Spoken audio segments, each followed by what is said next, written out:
अस्सलाम वालेकुम, सानिया टाइम्स में खुशामदीद। उम्मीद करती हूँ आप सब खैर खैरियत से होंगे। घर में अगर कोई पुरानी जीन्स पड़ी है तो जल्दी से उसे निकालें। एक बहुत ज़बरदस्त सा ऑर्गेनाइज़र, बहुत ज़बरदस्त सा एक प्यारा सा बैग बनाने लगे हैं जो कि मल्टीपर्पज़ के लिए यूज़ होता है। आपको पता है जीन्स की कोई भी चीज़ बनी हुई हो, हम उसे चाहे पहने हुए हों या उसे कैरी किए हुए हों तो वो बहुत खूबसूरत लगती है। तो ये मेरे पास एक जीन्स है जो कि लार्ज साइज़ में है। लेडीज़ पैंट भी होती है, आप वो ले सकते हैं, या कोई और पैंट हो तो वो ले सकते हैं आप लोग। बहुत ज़बरदस्त मैं एक लंच बैग बनाने लगी हूँ। अक्सर क्या होता है कि मेरे हस्बैंड घर से लंच मंगवाते हैं, फिर उस लंच को पैक करके भेजना थोड़ा-सा मसला होता है। कभी मैं कोई बैग उठा रही होती हूँ, कभी मैं कोई शॉपर उठा रही होती हूँ जिसमें मैं बॉक्स पैक करके भेजती हूँ। तो मैंने सोचा क्यों ना आज मैं इनके लिए एक प्रॉपर बैग बनाऊँ जिसमें मैं वो लंच पैक करके भिजवा दिया करूँगी। इंशाल्लाह ये आइडिया आप लोगों को बहुत अच्छा लगने वाला है, बहुत प्यारा सा बैग बनकर रेडी होगा, जिसके लिए हमें एक चाहिए होगा लाइनिंग के लिए कपड़ा, जो कि ये मेरे शॉल का मैंने आइडिया आप लोगों के साथ एक शेयर किया था, उसमें से ये पीस बचा था। तो ये अंदर वाली साइड पे ये बहुत प्यारा लगने वाला है। और तीसरे नंबर पे इसके लिए हम लोग यूज़ करेंगे एक राइस बैग या शॉपिंग बैग, कुछ भी आप लोग ले सकते हैं, ताकि इसकी जो थिकनेस है, इसकी जो बेस है वो थोड़ी-सी अच्छी बन जाए और ये कैरी किए हुए और लंच बैग्स रखते हुए थोड़ा-सा ना अच्छे से सेट हो जाए और बहुत प्यारा ये बनेगा। इंशाल्लाह आप लोगों को भी बहुत पसंद आएगा।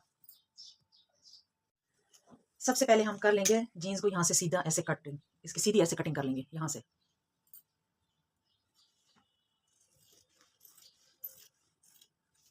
जहाँ पे ये सिलाई वाला होता है ना मार्जिन, यहाँ पे काफ़ी ठीक होती है जगह, तो इसको अलग-अलग कट करें ताकि कैंची को कोई नुकसान ना हो। अक्सर कैंची की होती है इस जगह से कैंची खराब हो जाती है और बार-बार इसे शार्प करवानी पड़ती है। तो इस चीज़ का ख्याल रखना है। इस जगह से सेपरेट-सेपरेट कटिंग करें तो ज़्यादा सही होगा। अब हम ये दूसरी साइड से भी कट कर लेंगे। मैंने इसको इसके ऊपर रख के कटिंग किया ताकि ये बिल्कुल बराबर है। ऐसा होता है कि कभी हम अलग-अलग इसकी कटिंग करें, तो एक जगह एक साइड से हम लोग बिल्कुल सीधी कटिंग कर लेते हैं और दूसरी साइड से हम लोग या नीचे कटिंग कर लेते हैं या फिर ऊपर कटिंग कर लेते हैं। इससे बेहतर यही है कि पहले एक कटिंग करके फिर उसके ऊपर दूसरी रखें, ताकि ये वाला जो पोर्शन है ये भी बिल्कुल सीधा-सा हमारे पास आ जाए। इससे भी बहुत कुछ बन सकता है, ऑर्गेनाइज़र बन सकते हैं। इंशाल्लाह बहुत अच्छा आइडिया, इसका भी आप लोगों के साथ शेयर करूँगी। दोनों तरफ से मैंने कटिंग कर ली है। अब हम इसके ये जो पोंचे वाली साइड है, ये वाली कटिंग ये भी कर लेंगे। अब हम इसकी ये वाली कटिंग करके इसको सीधा कर लेंगे। सिलाई के साथ-साथ बिल्कुल कटिंग करनी है, ताकि हमारे पास बिल्कुल एक सीधा और स्ट्रेट पीस आए। इसी तरह फिर दूसरे पीस को भी हम लोगों ने कट कर लेना है। अब मैं इसका ये जो सिलाई वाला मार्जिन है, मोटी-सी जगह है ये, इसको भी मैं कट कर लूँगी और इस तरह ये हमारे पास एक पीस आ जाएगा। फिर मैं इसकी पैमाइश भी आप लोगों को बताती हूँ कि एक पीस की कितनी पैमाइश चाहिए। मुझे जितनी पैमाइश चाहिए, अगर मेरा काम एक ही पीस से बन गया, क्योंकि ये एक्सेल लार्ज पैंट थी, तो मैं फिर एक ही पीस यूज़ करूँगी। अगर आप लोगों के पास मीडियम साइज़ की होती है, ये स्मॉल साइज़ की पीस होती है, तो फिर आप लोगों के शायद दोनों पीस भी लग सकते हैं। फिलहाल मैं इसकी कटिंग करूँगी, कटिंग करके फिर मैं इसकी पैमाइश करती हूँ कि मुझे जितनी लेंथ और इसकी पैमाइश मुझे चाहिए उतना पीस है या नहीं। अगर नहीं तो फिर मैं इसके साथ थोड़ा-सा और ये पीस ऐड कर लूँगी। इस पीस को कटिंग कर लिया मैंने, इसको ऐसे रखना है हम लोगों ने, ताकि इसकी सही मेजरमेंट लेके हम इसे कट कर सकें। ये देखिए ये वाला एक्स्ट्रा पीस है, इसको मैं यहाँ से ऐसे कटिंग करके इसको सीधा कर लूँगी। ये मैंने इसकी लाइन ड्रॉ कर ली है। ये इस वाले निशान से, जो इसका हमारा ये वाला निशान है, यहाँ से हम लोगों ने इसकी पैमाइश की है सीधी। अगर मुझे ज़रूरत पड़ी तो मैं इसके साथ दूसरा पीस अटैच कर लूँगी, अदरवाइज़ मुझे यही पीस काफ़ी हो जाएगा। अब हम दूसरी साइड से भी इसको कटिंग करके इसको सीधा कर लेंगे, इस साइड से।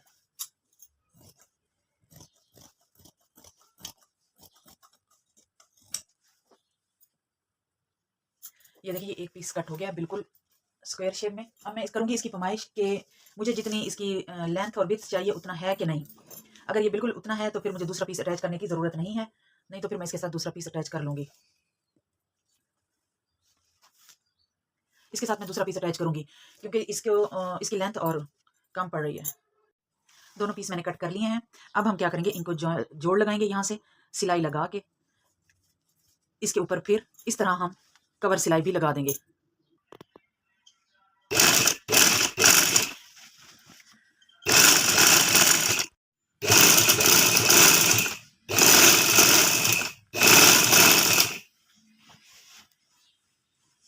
इसके ऊपर अब हम कवर सिलाई लगा लेंगे जहाँ पे हम लोगों ने ये जोड़ डाला है। ये मैंने इसके साथ राइस बैग भी कट कर लिया है। इसकी जो चौड़ाई है 19 इंच चौड़ाई है और 30 इंच इसकी लेंथ है। और इसी तरह जो जीन्स वाला कपड़ा है इसकी भी 30 इंच लेंथ है और 19 इंच इसकी चौड़ाई है।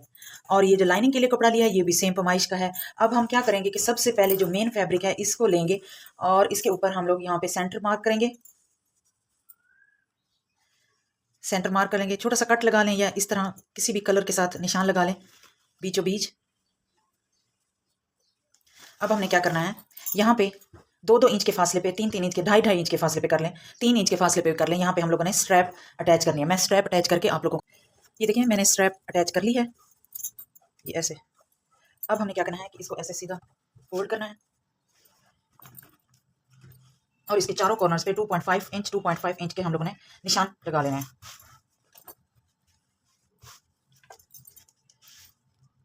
2.5 इंच इस तरफ, 2.5 इंच इस तरफ। इसी तरह हम लोगों ने चारों कॉर्नर्स पे इसके निशान बना लेने हैं। ये मैंने चारों कॉर्नर्स पे निशान लगा लिए हैं 2.5 इंच का इस तरफ, 2.5 इंच का यहाँ, 2.5 इंच यहाँ और 2.5 इंच यहाँ, दोनों तरफ से चौड़ाई भी और लंबाई भी 2.5 इंच। अब हम इसकी कटिंग कर लेंगे इन निशान की। इनकी कटिंग कर ली है मैंने इस तरह। सेंटर में से ये इस तरह आएगा और बाकी चारों कॉर्नर्स पे इस तरह आएगा 2.5 इंच इस तरफ और 2.5 इंच इस तरफ। अब हम लोगों ने सबसे पहले ये राइस बैग को सीधा करके बिछा लेना है। ठीक हो गया। इसके बाद फिर हम लोगों ने इसके ऊपर रखना है अपना लाइनिंग वाला कपड़ा, ऐसे बिल्कुल सीधा कर दें। इसके बाद फिर हम लोगों ने रखना है इसके ऊपर अपना मेन फैब्रिक, जिसको हमने ये भी कर ली है, स्ट्रैप भी लगा ली है। और अब हमने क्या करना है कि इसको चारों तरफ से सिलाई लगानी है और एक साइड में छोड़ दूंगी।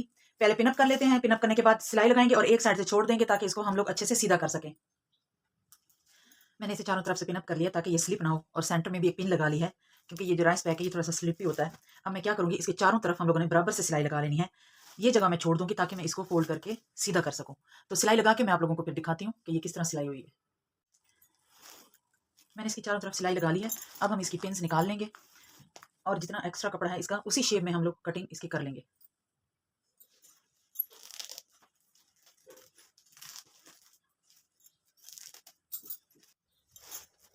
अब हम कट का निशान लगा लेंगे ताकि इसकी जो फोल्डिंग है वो अच्छे से हो सके। जो एक्स्ट्रा छोटे छोटे नोचेज और कट वगैरह लगा लेंगे, इससे क्या होगा, फोल्ड करने में आसानी होगी और इसकी शेप बड़ी अच्छी आएगी।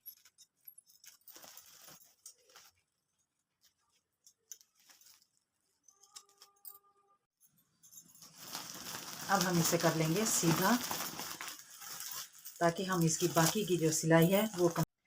ये देखिए मैंने इसको सीधा कर लिया है। ये इसकी फ्रंट साइड है और ये इसकी अंदर वाली साइड है। जहाँ से हम लोगों ने इसको ओपन छोड़ा था, इसको अंदर की तरफ ऐसे फोल्ड करते हुए हाफ इंच का इस तरह फोल्ड करते हुए मैं इसके ऊपर इस तरह करके सिलाई लगा के फिर मैं आप लोगों को दिखाती हूँ कि इसके साथ और क्या करना है। इसकी सिलाई लगा लिया। अब हमें क्या करना है कि पौने इंच पे इस तरह हम लोगों ने इसको चारों तरफ सिलाई लगा लेनी है। आधे इंच के फासले पे इस तरह आधे इंच के फासले पे सिलाई लगा लेनी है। अच्छा जी, इसकी हो गई है सिलाई कंप्लीट। ये देखें चारों तरफ से ये मैंने सिलाई लगाई है इस तरह। इसकी बहुत अच्छी फिनिशिंग आती है। ये चारों तरफ से लगाई है इसकी सिलाई। ये देखें यहाँ से भी ये दोबारा लगाई है और ये देखें सारी। अब हमने क्या करना है, इसको ऐसे बिछा लेना है और 1 इंच के फासले पे हम लोगों ने इस तरह इसकी सीधी यहाँ पे एक सिलाई लगानी है। इससे क्या होगा कि इसकी जो बेस है वो बहुत अच्छी बनेगी और इसको फिनिशिंग की भी ज़रूरत नहीं होगी और कोई अलग से पाइपिंग भी नहीं लगानी पड़ेगी और इसकी फिनिशिंग बहुत अच्छी आएगी। 1 इंच के फासले पे इस तरह हम लोग इसे फोल्ड करके यहाँ पे इधर भी सिलाई लगा लेंगे और इस तरफ भी सिलाई लगा लेंगे। दोनों तरफ सिलाई लगा के मैं आप लोगों को दिखाती हूँ। ये देखें 1 इंच के फासले पे इस तरह हम लोगों ने इसे सिलाई लगानी है। ये देखिए मैंने इसके ऊपर सिलाई लगा लिया। ये कुछ इस तरह नज़र आएगा ऐसे जब हम इसे सीधा करेंगे पाइपिंग की तरह। ये देखें ये इस तरह हमें पाइपिंग की तरह नज़र आएगा। अब हम क्या करेंगे, इसको सीधी साइड बंद करके फोल्ड करके इसको हम दोनों तरफ से सिलाई लगा लेंगे। यहाँ से भी और यहाँ से भी हम अगेन सिलाई लगा लेंगे। ये देखिए मैंने सिलाई लगा लिया। अब हम क्या करेंगे, इसको ऐसे उठाएंगे और हम यहाँ पे सिलाई लगा लेंगे। ये हमारी बन जाएगी बेस। यहाँ पे हम सिलाई लगा लेंगे। अगर मशीन पे लगाने में यहाँ पे बहुत ज़्यादा मसला हो रहा हो, मशीन ना चल रही हो क्योंकि ये काफ़ी मोटी जगह बन गई है, तो आप लोग इसको सुई की मदद से भी इसको यहाँ पे कवर कर सकते हैं। ये सिर्फ हमारी यहाँ पे बेस बनेगी। और दूसरी तरफ भी हम ऐसे ही करेंगे। इसको इधर से ऐसे पकड़ेंगे और इधर भी सिलाई लगा लेंगे ताकि हमारी बेस बन जाए। इस जगह को मैंने कवर कर लिया है और ये वाली जो जगह है ये हमारी ओपन होगी। यहाँ पे हम जिप अटैच करेंगे या हम कोई बटन लगा लेंगे या हम कोई वेल्को वगैरह लगा देंगे यहाँ पे। बैग बनकर रेडी हो चुका है। मैंने इसकी सिलाई कंप्लीट कर ली है। ज़िप नहीं लगाई क्योंकि मैं इसके ऊपर स्टील वाले जो बटन होते हैं वो मैं लगवा लूँगी। और इसकी अब मैं आप लोगों को फाइनल लुक दिखाती हूँ। बहुत प्यारा और बहुत ही क्यूट सा हैंड बैग बनकर रेडी हो चुका है। लंच बॉक्स के लिए आसानी से पानी की बोतल भी साथ आ सकती है और मार्केट भी ले जा सकते हैं। कहीं भी जाना हो, छोटी मोटी चीज़ें ज़रूरत की रखनी हो तो आसानी से इसे आप लोग कैरी कर सकते हैं। ये देखें ये है इसकी फाइनल लुक और कितनी ज़बरदस्त इसकी बेस बनी है। और ये बहुत प्यारा और बहुत ही क्यूट सा।